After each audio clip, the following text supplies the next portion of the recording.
అందరికీ నమస్కారం. అమ్మ మాట అమ్మాయి బాట ఛానల్కి స్వాగతం. శివపురాణంలో శివలీలలు నిన్న కొన్ని చెప్పుకున్నాం కదా, ఈరోజు చెప్పుకుందాము. చివరి వరకు వీడియో వినండి. మీరు వీలు కాకపోతే ఇంట్లో పెద్దవాళ్ళు ఉంటే ఫోన్ ఆన్ చేసి వాళ్ళ దగ్గర పెట్టండి, వాళ్ళన్నా వింటారు కదా. చివరి వరకు వినండి. ఫస్ట్ టైం వీడియో వింటున్నట్లయితే సబ్స్క్రైబ్ చేసుకోండి, లైక్ చేసి షేర్ చేయండి, పక్కనున్న బెల్ సింబల్ని ప్రెస్ చేయండి. నేను చేసే కొత్త వీడియోస్ మీకు నోటిఫికేషన్స్ వస్తాయి. మొదలు పెట్టుకుందామా? శివలీలలు. శబరులు వెళ్ళిపోగానే పాపం శివుడు ఎంతకాలంగా పస్తులుంటున్నాడో అనుకుని తిన్నడు విల్లు భుజాన పెట్టుకొని వెళ్ళి అడవి పందిని చంపి మాంసం ముక్కలు కాల్చి సువర్ణముఖిలో నీరు తెచ్చి అంతా శివుడి ముందు పెట్టి ఆరగించు అన్నాడు. దానికి శివుడు వెంటనే జవాబివ్వలేదు. కొంతసేపయ్యాక నువ్వు తినకపోతే నీ పాదాల దగ్గరే ప్రాణాలు విడుస్తాను అంటూ తిన్నడు ఏడవటం మొదలుపెట్టాడు. శివుడు అతని భక్తికి మెచ్చి, లే బాబు, అలాగే తింటాను అని తిన్నడు పెట్టిందంతా తినేశాడు. ఇలా కొంతకాలం గడిచింది. ఒకనాడు శైవుడైన బ్రాహ్మణుడొకడు శివగోచరుడనేవాడు ఆ గుడికి వచ్చి, ఈ ఎంగిలి పుల్లలేమిటి స్వామి, నీ ఆలయాన్ని ఇలా ఎవరు మైలపరిచారు? చెప్పకపోయావో తిండి మాని ప్రాణాలు విడుస్తాను అన్నాడు.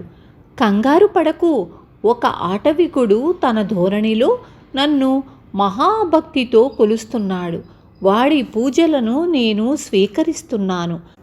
వాడి భక్తి చూడగోరినట్లయితే నా వెనక పక్క కనపడకుండా దాక్కో అని శివుడు పలికాడు.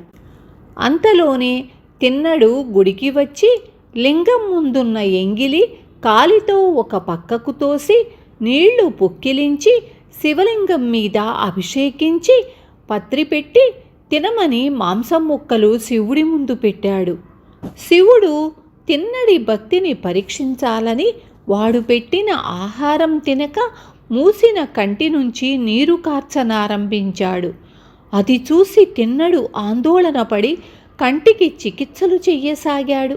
వాడు తనకు తెలిసిన చికిత్సలు విన్నవి ఎన్నో చేశాడు. అవేవీ పనిచెయ్యకపోగా శివుడి కంటి నుంచి నెత్తురు కారసాగింది.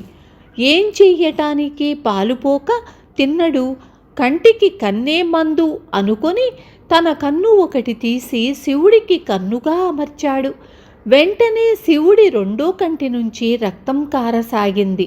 భయం లేదు, దానికి కూడా చికిత్స నా దగ్గర ఉంది అంటూ తిన్నడు తన రెండో కన్ను పెకిలించకబోతుండగా శివుడు ఆగు ఆగు అంటూ తిన్నడి చెయ్యి పట్టుకొని వాడి ఎదుట ప్రత్యక్షమయ్యాడు. ఆయన బ్రాహ్మడితో, శివగోచర, చూశావు గదా, ఈ పామరుడి భక్తి నీకు నచ్చింది కదా అని ఆ బ్రాహ్మణుణ్ణి తిన్నడిని ఎదురుగా పెట్టుకుని, మీకేం వరం కావాలి అని అడిగాడు. మీకు తోచిన వరం ఇవ్వండి, మేమా అడిగేవాళ్ళం అంటూ ఇద్దరూ శివుడి ముందు సాష్టాంగపడ్డారు. శివుడు వారి భక్తికి మెచ్చి వారిని తిరిగి ప్రాపంచిక విషయాలలో పడనివ్వక ఇద్దరినీ తనలో చేర్చుకున్నాడు. వీరసంగమయ్య అనే అందమైన యువకుడు ఉండేవాడు. అతడు శివభక్తుడు. శివుణ్ణి శరభసాళవ రూపంలో ఆరాధిస్తూ ఉండేవాడు. అతనికి పెళ్లి చేసే ప్రయత్నంలో ఉన్న అతని పెత్తండ్రి ఓంకారపురం వెళ్ళాడు. అక్కడ ఆయన బావమరిది ఒక ఆయన ఉన్నాడు. ఈ బంధువు చాలా ధనవంతుడు, శివభక్తుడును. బావమరుదులిద్దరూ ఒకరినొకరు చూసుకొని పరమానందం చెంది కౌగిలించుకున్నారు. అతిథికి భోజనాధికాలు ముగించి గృహస్థు అతనితో, బావా, ఏం పని మీద ఇలా వచ్చావు అని అడిగాడు. శుభకార్యం నిమిత్తమే వచ్చాను. మన వీరసంగమయ్యకు పెళ్లి ఈడు వచ్చింది. తగిన పిల్ల కోసం చూస్తూ మీ ఓంకారపురం వచ్చాను. నాకు చూడగా నీ కూతురు చంద్రినీదేవి వీరసంగమయ్యకు తగిన భార్య అనిపిస్తున్నది. మీకేమీ అభ్యంతరం లేకపోతే ఇద్దరికీ ముడిపెట్టేయవచ్చు అన్నాడు అతిథి. గృహస్థు పరమానందభరితుడై, అదేం మాట బావా, వీరసంగయ్య కన్నా మంచి వరుడు ఎక్కడ దొరుకుతాడు? నువ్వే ముహూర్తం నిర్ణయించి ఉభయపక్షాల బాధ్యత మీద వేసుకొని వివాహం జరిపించు అన్నాడు. అప్పటికప్పుడే వివాహ ముహూర్తం ఏర్పాటయ్యింది. ఓంకారపురరాజు భాస్కరుడు ఒకనాడు వాహ్యాళి నుంచి తన ఇంటికి తిరిగి వస్తూ తమ ఇంటి వాకిట నిలబడి ఉన్న చంద్రిణీదేవిని చూసి ఆమె అందానికి మోహపరవశుడై ఆగి ఆమెకేసి తేరపార చూడసాగాడు. ఆ సంగతి గమనించి చంద్రిణీదేవి చప్పున లోపలికి వెళ్ళింది. రాజు ఆమెను గురించే ఆలోచిస్తూ తన ఇంటికి పోయి మంత్రులను పిలిచి ఫలానా పిల్లను తనకు పెళ్లి చెయ్యమని చెప్పాడు. భాస్కరుడి మంత్రులు చంద్రిణీదేవి ఇంటికి వచ్చి ఆమె తండ్రితో, ఏమయ్యా నీ అదృష్టమో, నీ కుమార్తెను రాజుగారికిచ్చి చెయ్యి, ఆమెకు రాణి అయ్యే యోగం పట్టింది అన్నారు. దానికి ఆయన, నిజమే, మా అమ్మాయికి రాజుగారు భర్తగా కావటం కన్నా మహాభాగ్యం ఏమున్నది, కానీ వ్యవహారం చెయ్యి దాటిపోయింది, పిల్లను ఒకరికి ప్రదానం చేశాను అన్నాడు వినయంగా. మంత్రులు వెళ్ళి రాజుతో ఈ మాటే చెప్పారు. రాజు తన ఆప్తులను మిత్రులను పిలిచి, మీరు ఎలాగైనా చంద్రిణీదేవిని నాకు భార్యగా చెయ్యకపోతే నా ప్రాణాలు పోతాయి అన్నాడు. వాళ్ళు రాజు తరపున చంద్రిణీదేవి తండ్రి వద్దకు వచ్చి, ఎంత వెర్రివాడవయ్యా, అదృష్టం తన్నుకు వస్తుంటే అడ్డు పెడతావేమిటి? రాజుగారు తానై నీ కూతురిని చేసుకుంటాననటమేమిటి, నువ్వు కాదనటమేమిటి? పిల్లను రాజుగారికిచ్చి పెళ్లి చేసెయ్యి అన్నారు. దానికి ఆయన, రాజుగారు అల్లుడు కావటం ఎంతటి మహాభాగ్యమో నాకు మీరు చెప్పాలా? కానీ భోగభాగ్యాలకు ఆశపడి నేను మాట తప్పితే మీరే నన్ను నిందించరా అన్నాడు. వాళ్ళు రాజు వద్దకు వెళ్ళి, మీరు ఈ పిల్లను మరిచిపోండి, అందమైన కన్యలకు లోటా, ఆమె తండ్రి ప్రవర్తన నిజంగా ప్రశంసనీయం అని చెప్పారు. వాళ్లను పంపేసి రాజు తానే ఒంటరిగా బయలుదేరి చంద్రిణీదేవి ఇంటికి వచ్చాడు. రాజు వస్తుండటం చూసి చంద్రిణీదేవి తల్లిదండ్రులు బెదిరిపోయారు. చంద్రిణీదేవి వారితో భయపడనవసరం లేదని చెప్పి ఒంటరిగా ఎదురు వెళ్ళి, అన్నగారికి నా మీద ఏమీ ఇలా దయ కలిగింది అంటూ రాజును ఆహ్వానించింది. నిన్ను కోరి వచ్చిన వాణ్ణి అలా సంబోధించటం అన్యాయం కాదా? నన్ను కోరి వచ్చే స్త్రీలు ఎందరో ఉండగా నాకు నీ మీద మనసు కలిగింది.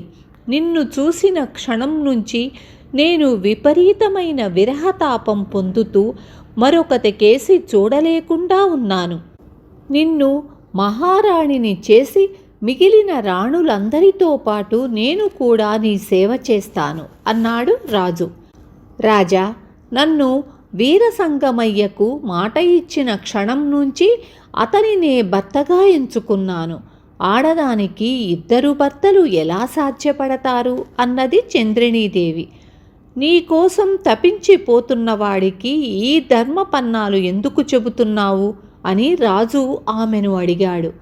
తాను తన పట్టు వదిలినట్లు కనపడకపోతే రాజు ఏమైనా చెయ్యగలడని గ్రహించి శివుడిపైనే భారం వేసి చంద్రిణీదేవి రాజుతో, నేను మీకు భార్య కావటమే ఈశ్వరాదేశం అయితే అలాగే కానివ్వండి.